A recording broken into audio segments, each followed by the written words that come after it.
Programang ito ay rated SPG. Striktong patnubay at gabay ng magulang ang kailangan. Maaaring may masiselang tema, lengguwahe, karahasan, sexual, horror o droga na hindi angkop sa mga bata.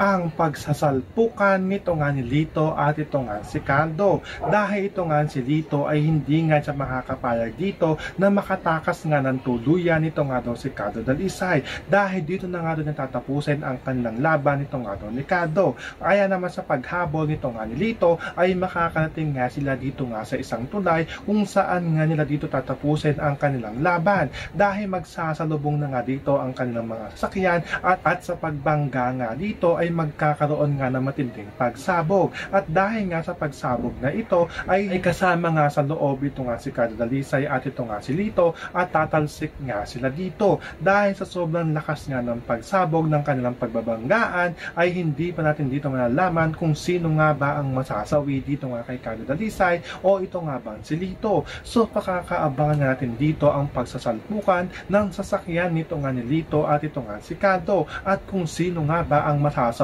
sa kanila. Yan ang ating mga pakakatutukan at pakakaabangan dito nga lang sa FPJs ang Probinsyano.